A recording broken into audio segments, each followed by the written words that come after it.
Hose in a hose? Yes! Today I'm going to show you a little trick which came out of necessity because I had to like MacGyver it. So it's an extra tool for you to put in your brewing tool belt. Hose in a hose? Yes, today it's all about hose. Yeah, let's just get started.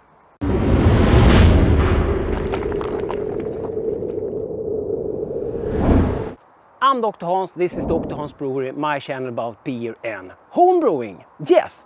So I wanted to show you 3 examples where I use this method, and it was just to like solve a problem, and I actually have been working so good that even though it was meant to be temporary, I stuck with it for several years.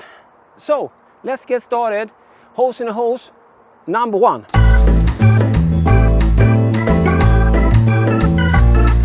When I got my cooling coil for my first Brewing 1 system, 1 in a pot, 1 pot brewing system, is that correct? Yeah, I wanted to fit my garden hose fittings to the coil, but the diameter of the coil were larger than the hose that would fit my garden fitting. As I wanted to brew that day, I just stuck a smaller hose that fitted on the coil, and then the bigger hose on top of that, hose in a hose, and I stuck a hose clamp on it. And this has been working so good, so I never actually really solved it. Hose in a hose, who would figure? Let's jump to number 2.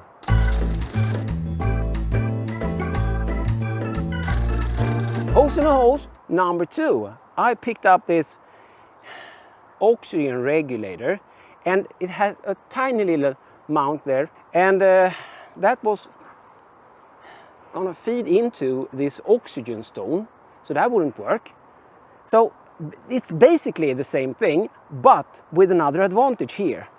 And this has been working so good, so I haven't actually attached this permanent at all. This stays on here, and this will work as a quick release when I'm done. And this really sticks on there, but it's still easy to get off. And I have never had the problem that it has jumped off on me while oxygenating my wort.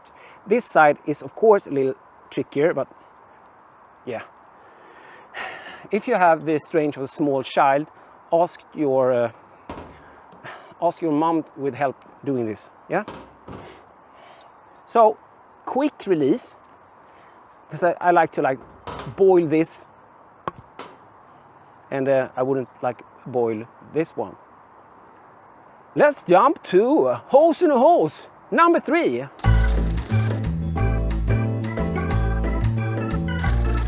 Before we go to number 3, if you would just hit the like button and subscribe to my channel, that would mean the world to me. And if you want to support my work here, I have Patreon and channel membership.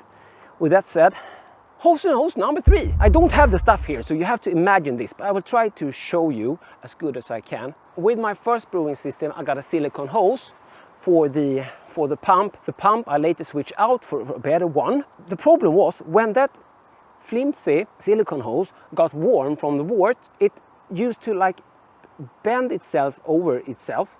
Can you say that? Now you can.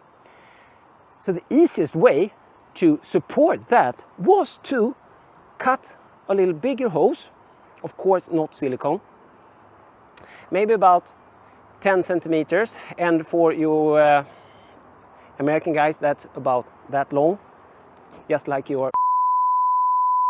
Should I cut the piece? No, you can imagine it.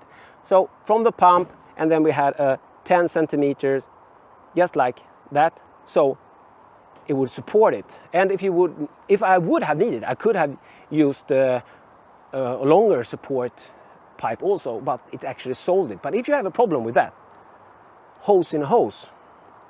So if you find yourself in a pinch on brew day, think of me, think of hose. No, that just sounds weird. But maybe this can be an extra tool for you, hose in a hose, because actually fixed some small issues for me, and have been so pleased with it, so I haven't really fixed it permanently. I've just gone with hose in a hose. You heard it here first, hose in a hose. If you didn't find any value in this video at all, you could try to watch it at half the speed. And if that doesn't work, don't forget to hit the dislike button twice on your way out for double impact. Thank you so much for watching. Hope to see you in the next one. Då åkte Hans out. Hose in hose. Who would have figured that this could make a video? I don't know. Now go and watch this video.